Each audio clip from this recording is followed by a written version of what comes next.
सब बच्चे में सब बोलेंगे भारत माता की, भारत माता की, भारत माता की। सर्व मंगल मांगल्ये शिवे सर्वार्थ साधिके शरण्ये त्र्यंबके गौरी नारायणी नमोस्तुते। जिला स्तरीय विज्ञान मेले के उद्घाटन समारोह में मुख्य अतिथि हमारे जिला शिक्षा अधिकारी मुख्यालय माध्यमिक कार्यालय में एडीओ आदरणीय साबुद्दीन जी आज के कार्यक्रम में विशिष्ट अतिथि के रूप में हमारे साथी प्रधानाचार्य लवीना सिंह, राजेंद्र जी दीक्षित, महात्मा गांधी जवाहरलाल सिंह, भाई बहन ताराचंद जांगे, यहाँ स्थानीय विद्यालय प्रिंसिपल आदरणीय मुकेश जी शर्मा, इसके साथ साथ हमारे इस कार्यक्रम को सफलतापूर्वक संचालन करवाने के लिए व्यवस्था लगे हमारे कार्मिक, हमारे वरिष्ठ साथी, सभी सम्मानित निर्णायकगण, यहाँ स्थानीय विद्यालय के शिक्षकगण, जो पार्टिसिपेंट्स आए बच्चे उनके साथ में आए सभी सम्मानित शिक्षकगण और प्रिय बाल वैज्ञानिकों, जैसा हमारे प्रिंसिपल सर मुकेश जी ने बताया कि 45 स्कूल के 221 बच्चे अभी इसमें भाग ले रहे हैं, तो सभी बच्चों को मेरी शुभकामनाएं। और इसके साथ साथ में बहुत सफलतापूर्वक ये मेला संपन्न होने जा रहा, आज से शुरू हो गया है, 3 दिन में संपन्न हो जाएगा। परसों से हमारे साथी लोग यहाँ व्यवस्था देख रहे थे, तो मुकेश जी को बहुत बहुत बधाई और शुभकामनाएं कि आपके स्कूल में जिला इंटीग्रेटेड अजमेर जिला, इसमें केकड़ी और गाँव भी शामिल है, विज्ञान मेला आयोजित हो रहा है। इसके साथ साथ में जितने भी बच्चे यहाँ पर बाल वैज्ञानिक के रूप में आए हैं, मैं आपको ये कहना चाहूँगा कि कभी भी अपने आप को कम नहीं समझे, भले आप किसी भी छोटे से देना बच्चों को।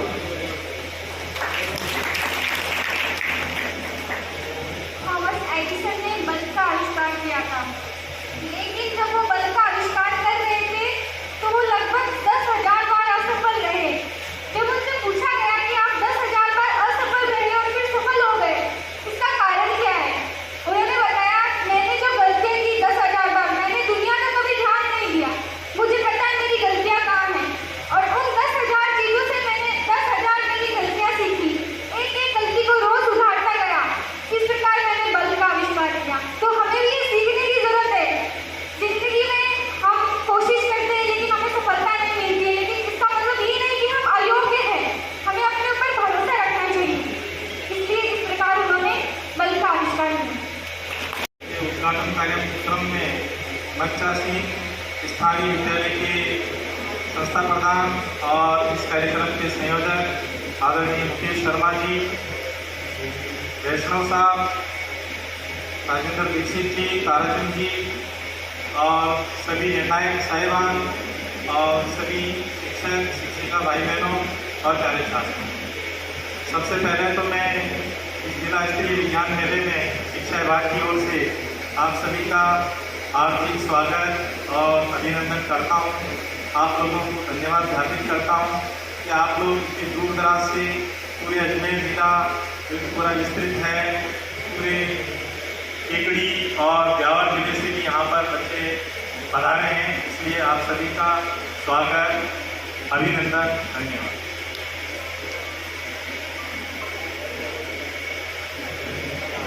देखिए बच्चों, बात विज्ञान की चल रही थी, तो थोड़ा सा 2 शब्द मैं भी इसके बारे में बता दूँ।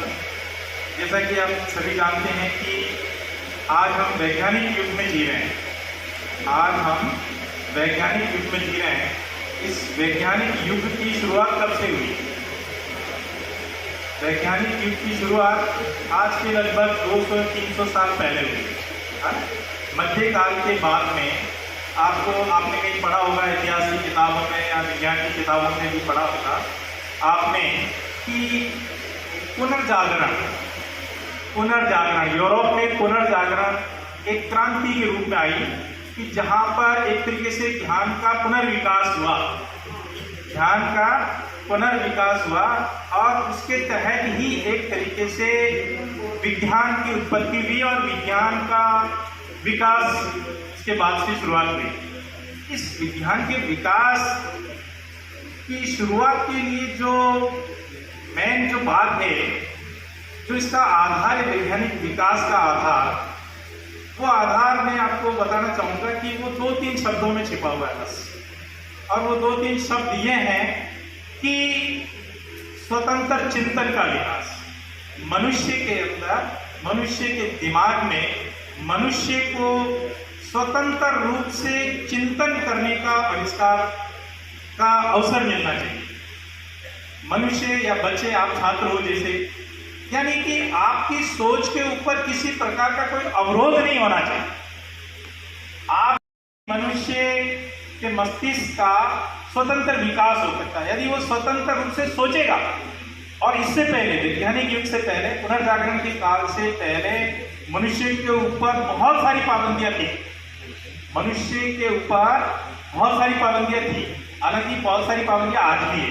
भले हम अपना लेखक हुआ था और उसने एक किताब लिखी थी, वो इसकी एक तरीके से इसकी आधारशिला मानी जाती है, इसकी नींव मानी जाती है वैज्ञानिक युग की शुरुआत की। वो किताब ये थी, उसका टाइटल ये था कि only the man can laugh, only the man can laugh. तो मनुष्य ही तो हंस सकता है और उसी की हंसी के ऊपर रोक है, और उसी की हंसी के ऊपर रोक है, यानी कि वो अपनी भावनाओं को प्रकट भी नहीं कर सकता है, एक्सप्रेस नहीं कर सकता है। वो चाहे जो खा नहीं सकता, वो चाहे जो पहन नहीं सकता, वो जो चाहे वो गा नहीं सकता, वो जो चाहे नाच नहीं सकता। मंचांशी सम्माननीय वीडियो साहब, शाहबुद्दीन जी, श्री वैष्णव जी, एनसी सर, अंकित जी और बाहर से पधारे हुए प्रतिभागी और आप सभी का Mahatma Gandhi English medium school police line में हार्दिक स्वागत है।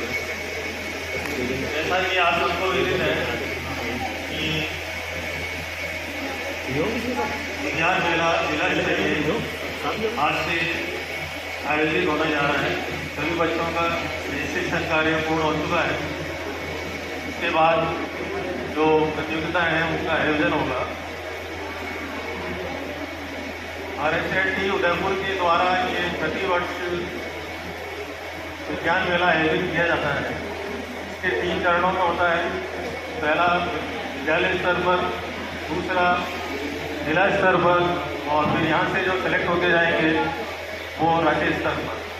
3 चरणों में ये विज्ञान मेला आयोजित किया जाता है।